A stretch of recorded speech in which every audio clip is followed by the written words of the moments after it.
अस्सलाम वालेकुम। Welcome to my YouTube channel doctor MD. आज का जो हमारा टॉपिक है वो है physics first year chapter number 3 motion and force. Start करने से पहले हम आपको लर्निंग ऑब्जेक्टिव्स के बारे में बताते चले कि सबसे पहले हम इसमें definition of rest, definition of motion, distance, displacement और different unit of lengths use in physics, इसके साथ साथ कुछ ट्रिकी कैलकुलेशन है रिगार्डिंग डिस्टेंसेस एंड डिस्प्लेसमेंट्स, ये भी हम डिस्कस करेंगे। तो स्टार्ट करने से पहले हम आपको ये मोस्ट इम्पोर्टेंट बात बताते चलें कि फ़िज़िक्स जो है वो बिलीव करती है कि यूनिवर्स जो है कंटिन्यूअस मोशन के अंदर है। सो कंटिन्यूअस मोशन के साथ साथ आपको ये भी पता होना चाहिए कि every piece of matter, atoms, all are in state of never ending motion. So living beings moves over the earth's surface, same in the way earth moves around the sun, also sun and the stars are too in motions. इसका मतलब है कि सब कुछ दुनिया के अंदर motion के अंदर है. So we can say that everything is in state of motion. So in physics, motion are studied in a vast branch, such as this branch is known as mechanics. Mechanics has two sub branches.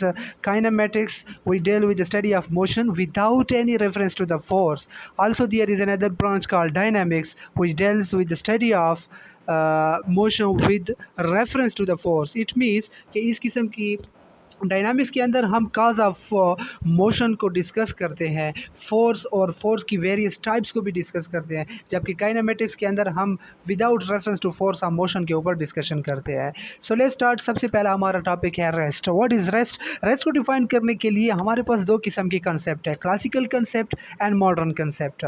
So according to classical concept यानी old concept के मुताबिक rest क्या है? Rest is a state of body in which it doesn't change its position with respect to its surrounding. अगर body अपने axis को, अपनी position को सराउंडिंग के मुताबिक चेंज न करे तो उस बॉडी की पोजीशन को हम क्या कहते हैं कि वो बॉडी रेस्ट के अंदर है। और मॉडर्न डेफिनेशन के मुताबिक थोड़ी सी तब्दीली के साथ अगर बॉडी अपनी पोजीशन या एक्सिस को चेंज न करे एक इंडिविजुअल ऑब्जर्वर के रेस्पेक्ट से, तो फिर इस बॉडी को हम क्या कहते हैं कि ये बॉडी भी रेस्ट कंडीशन में है। तो मॉडर्न डेफिनेशन और क्लासिकल कंसेप्ट के मुताबिक दो किस्म के, सिर्फ स्मॉल डिफरेंस ये है कि मॉडर्न डेफिनेशन एक इंडिविजुअल ऑब्जर्वर को लेती है, जबकि क्लासिकल कंसेप्ट के मुताबिक हम ओवरऑल सराउंडिंग को लेते हैं। सो क्लासिकली हम ये कह सकते हैं कि रेस्ट क्या है, एब्सोल्यूट है, मींस ओवरऑल सराउंडिंग हम इसको सपोज करेंगे। और मॉडर्न डेफिनेशन के मुताबिक रेस्ट क्या है, रिलेटिव है, जिसमें एक इंडिविजुअल की हम क्या करते हैं, बात करते हैं। सेम इन द वे हमारे पास मोशन है। What is motion? मोशन के भी को डिस्क्राइब करने के भी दो कंसेप्ट है, classical concept and modern concept. Classical concept के मुताबिक मोशन एब्सोल्यूट है, इट मींस ओवरऑल सराउंडिंग के मुताबिक अगर बॉडी अपने एक्सिस को, अपनी पोजीशन को चेंज कर रही है तो फिर ये बॉडी किस कंडीशन में होगी, रेस्ट कंडीशन में होगी। और अगर एक इंडिविजुअल ऑब्जर्वर के मुताबिक बॉडी अपनी पोजीशन को चेंज कर रही है तो ये बॉडी भी किसके, मॉडर्न कंसेप्ट के मुताबिक रेस्ट कंडीशन में होगी। तो मॉडर्न कंसेप्ट ये कहता है कि motion is relative, rest is relative. Also classical concept ये कहता है कि motion is absolute and rest is absolute. Let's suppose हम एग्जांपल ले लें कि एक बॉडी है, कार के अंदर या गाड़ी के अंदर दो बंदे जा रहे हैं, दो बॉडीज़ जा रही है। एक वो दोनों बॉडीज़ आपस में एक दूसरे के लिहाज से रेस्ट पे है, बिकॉज अब यहाँ पे हम इंडिविजुअल ऑब्जर्वर अगर ले लें तो फिर एक दूसरे के हिसाब से वो दोनों बॉडी रेस्ट पे है। और उस गाड़ी के बाहर जो रोड के ऊपर अगर एक कोई बंदा ठहरा है, पैसेंजर ठहरा है, तो जब वो बॉडी कार मूव कर रही है तो चूँकि उस बाहर वाले इंडिविजुअल ऑब्जर्वर के मुताबिक उस बॉडी का एक्सेस जो कार के अंदर है चेंज हो रहे हैं, उसकी पोजीशन चेंज हो रही है, तो बाहर वाले उसके मुताबिक, पैसेंजर के मुताबिक ये अंदर वाले दोनों बॉडीज़ किस पोजीशन में है, मोशन में है, जबकि अंदर वाले आपस में अपने लिहाज से किस पोजीशन में है, रेस्ट पोजीशन में है। तो ये एक छोटा सा कंसेप्ट है कि एक सिंगल बॉडी एक ही वक्त में रेस्ट पे भी हो सकती है और मोशन पे भी हो सकती है, डिपेंड करता है ऑब्ज़र्वर के मुताबिक। अगर हम इंडिविजुअल ऑब्ज़र्वर ले लें तो फिर मॉडर्न कंसेप्ट के मुताबिक बॉडी की दोनों कंडीशन इस कंडीशन में स्पेसिफाई हो गई इस एग्जांपल में। और अगर हम ओवरऑल सराउंडिंग को ले लें तो सराउंडिंग के मुताबिक बॉडी हमेशा मोशन के अंदर है अगर वो कार के अंदर ट्रेवल कर रही है। इसके बाद एक छोटे से हमारे पास वो है टॉपिक है distance. What is distance? So define करते हैं डिस्टेंस को। The distance is the actual length, the length of the actual path covered by the body during its motion is called distance। Actual path के length को जो body उस अपनी motion के दौरान कवर करती है उसको हम क्या कहते हैं? डिस्टेंस कहते हैं। Distance is a scalar quantity, it is an actual path, always and always actual path. It may be straight or curved. Distance may be short or long. It is possible for 1 point और more points. इसका मतलब ये है 1 point से हम ये मुराद लेंगे कि क्लोज्ड पाथ के लिए भी डिस्टेंस पॉसिबल है और ज़्यादा पॉइंट्स के लिए भी डिस्टेंस पॉसिबल है। What is displacement? Displacement, it is the straight, shortest and directed distance between 2 points is called displacement. It is vector quantity. It may be actual or non-actual. It is straight. It is short. It is directed between two fix point. So ये दोनों के दरमियान difference है थोड़ा सा कि distance और displacement के दरमियान एक स्मॉल डिफरेंस है।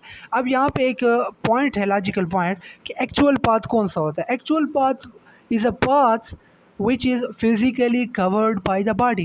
So distance is always and always actual path।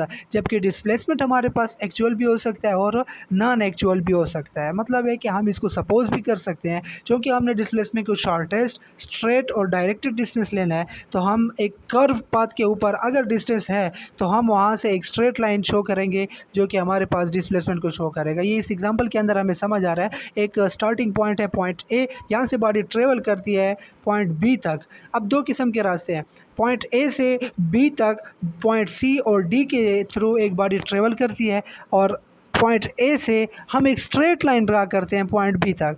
अब यहाँ पे पॉइंट ए से बी तक जो डायरेक्ट लाइन ड्रा की है, स्ट्रेट है, डायरेक्टेड डिस्टेंस है, इसको हम डिस्प्लेसमेंट कहेंगे। जबकि पॉइंट ए से बी, सी और डी के ज़रिए जब अगर बॉडी पहुँचती है तो फिर ये हमारे पास क्या है? डिस्टेंस है। तो डिस्टेंस कर्व भी हो सकता है और स्ट्रेट भी हो सकता है। अगर हम डायरेक्ट ए से बी ले लें तो ये डिस्प्लेसमेंट भी होगा हमारे पास और यही हमारे पास क्या होगा? डिस्टेंस भी कहलाएगा।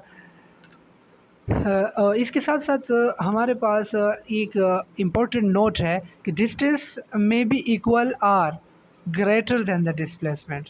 डिस्टेंस दो कंडीशन है, या डिस्टेंस डिस्प्लेसमेंट के बराबर है, जैसे कि पिछले एग्जांपल में मैंने बताया कि एक स्ट्रेट लाइन के ऊपर डिस्टेंस और डिस्प्लेसमेंट हमेशा इक्वल होंगे।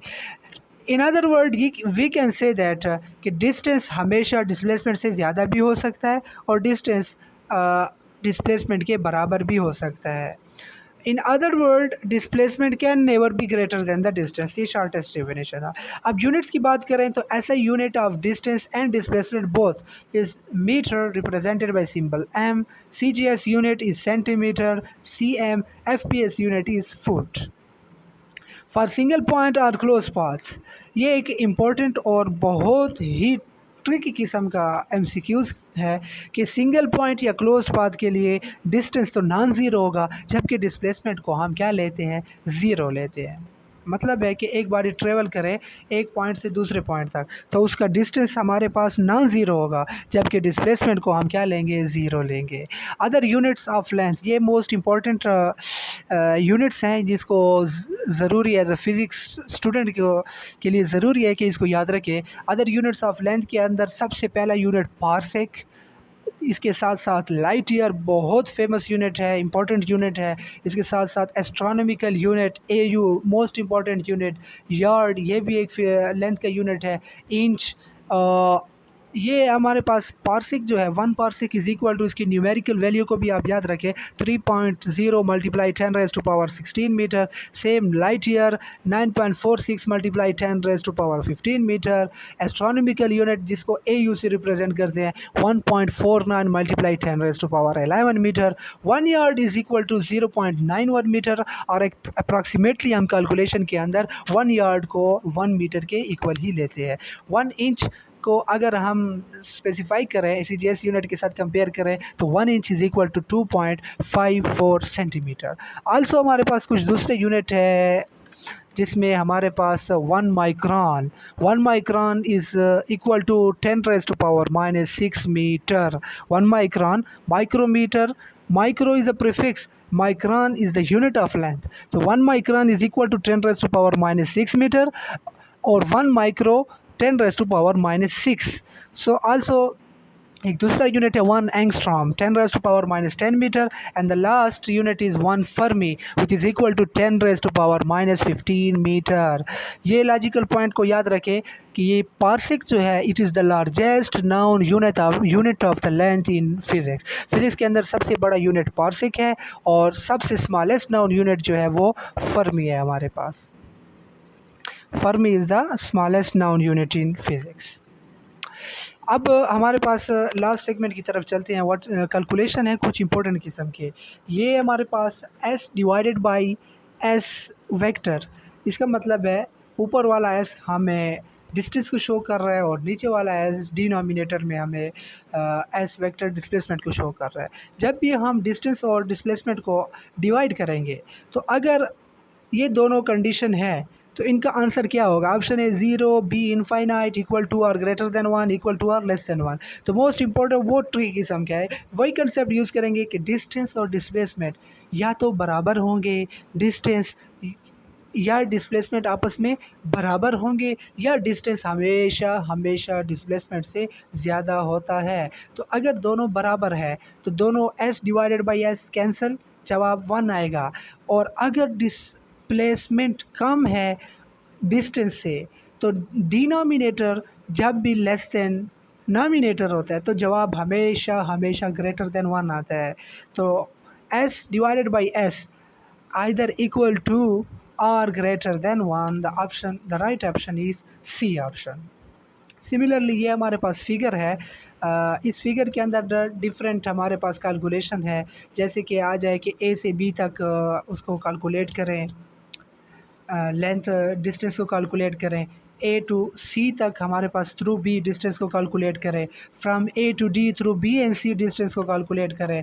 आल्सो अगर डिस्प्लेसमेंट के बारे में कुछ कैलकुलेशंस या MCQs आ जाए कि A टू B डिस्प्लेसमेंट क्या हो जाएगा और A टू C हमारे पास क्या डिस्प्लेसमेंट हो जाएगा। तो ये कुछ किस्म की कैलकुलेशन है। तो इनमें सबसे पहली calculation from A to B, पिछले उसकी तरफ चलते हैं। A टू B अगर हम डिस्टेंस को कैलकुलेट करें तो ओवरऑल ए से बॉडी स्टार्ट लेती है बी से सी से डी और वापस रिटर्न कर दिया बॉडी इनिशियल पॉइंट पे ए तक। तो ए टू बी अगर हम इस होल सर्कमफेरेंस को डिवाइड करें तो ये हमारे पास circumference divided 1/4 of the circumference total length बनता है। तो अगर ए टू बी हम डिस्टेंस को कैलकुलेट करें तो ये हमारे पास इक्वल होगा 1/4 ऑफ द सर्कमफेरेंस। तो distance is equal to circumference divided by 4। इस कंडीशन में 2πr डिवाइडेड बाई 4 और आंसर हमारे पास क्या आएगा? πr divided by 2। Most easiest और ट्रिकी कैलकुलेशन इसके अंदर। सिर्फ कंसेप्ट को क्लियर कर लें, इसमें सर्कमफेरेंस, रेडियस और डायमीटर को हमने जहन के अंदर रखना है। तो डिस्टेंस ए टू बी क्या हो जाएगा? Circumference divided by 4। The answer is πr divided by 2। Also अगर हम डिस्प्लेसमेंट को काउंट करें तो डिस्प्लेसमेंट ऊपर वाली कंडीशन के अंदर हम शॉर्टेस्ट लेते हैं। तो शॉर्टेस्ट डिस्प्लेसमेंट इसमें एक डायरेक्ट लाइन हम ड्रा करते हैं। शॉर्टेस्ट डिस्प्लेसमेंट में ए से लेकर बी तक हमने शॉर्टेस्ट डिस्प्लेसमेंट हमेशा हमेशा डिफिनीशन के अंदर मैंने बताया ए से लेकर बी तक एक डायरेक्ट एंड स्ट्रेट लाइन हम ड्रा करेंगे। तो ए से बी तक हमने एक स्ट्रेट लाइन ड्रा कर ली। ये स्ट्रेट लाइन जब हमने ड्रा कर ली तो एक हमारे पास एंगल बनता है 90 का, जो सेंटर पॉइंट है ओ के मुताबिक। अब इसमें हम एक ट्रायंगल की शक्ल बन गई है। अब इस ट्रायंगल को हमने दूसरे डायग्राम में शो किया हुआ है। ये ट्रायंगल है ए बी सी ओ। इस ट्रायंगल का ए बी जो है हाइपोटेन्यूस, ए ओ रेडियस है, same in the way B O हमारे पास क्या है? परपेंडिकुलर है। तो हाइपोटेन्यूस परपेंडिकुलर बेस। तो जब इस ट्रायंगल में हाइपोटेन्यूस डिस्प्लेसमेंट को शो कर रहा है तो यहाँ पे हम पाइथागोरस थ्योरम अप्लाई करेंगे। Hypotenuse square is equal to perpendicular square plus base square. Same in the way hypotenuse is equal to under the root perpendicular square plus base square.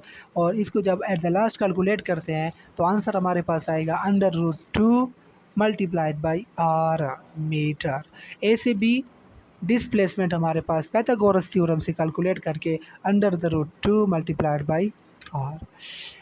Another हमारे पास calculation है कि अगर इस तरह आ जाए from A to C through point B, अगर body travel करे तो उस कंडीशन में डिस्टेंस क्या होगा, distance is equal to circumference divided by 2, because हम इसमें हाफ ऑफ द सर्कमफेरेंस ले लेंगे। तो 2 pi R divided by 2, the answer is pi R. What is displacement from A to सी?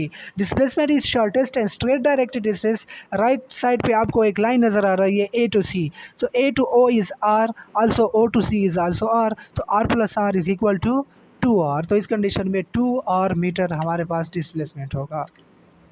एक दूसरी किस्म के एमसीक्यूज है, ए से डी तक थ्रू बी एंड सी अगर ट्रेवल करें तो डिस्टेंस क्या हो जाएगा, distance is 3/4 of the circumference हो जाएगा। 3/4 divide multiply by 2 pi R, तो आंसर हमारे पास क्या बनेगा, 3 पाई R divided by 2।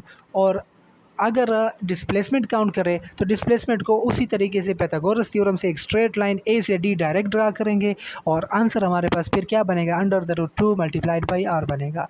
For complete revolution, the last MCQs गालिबन लास्ट एमसीक्यूज है, फॉर कंप्लीट रिवॉल्यूशन, इसका मतलब अगर बॉडी ट्रेवल करे फ्रॉम पॉइंट ए टू दोबारा वापस पॉइंट ए आ जाए तो डिस्टेंस क्या होगा इस कंडीशन में और डिस्प्लेसमेंट इस कंडीशन में क्या हो जाएगा। ये डायग्राम राइट पे शो हो रहा है, ए से ट्रेवल करती है बॉडी, दोबारा वापस ए तक आ जाए, तो इस कंडीशन के अंदर याद रखिए डिस्टेंस सर्कमफेरेंस के बराबर हो जाएगा। Circumference is equal to 2 pi R, so the distance is from A to A is 2 pi R. The trick is in displacement, displacement is this in this condition is 0, because for closed path for single point displacement is always and always equal to 0. Thank you very much. Please subscribe to my channel.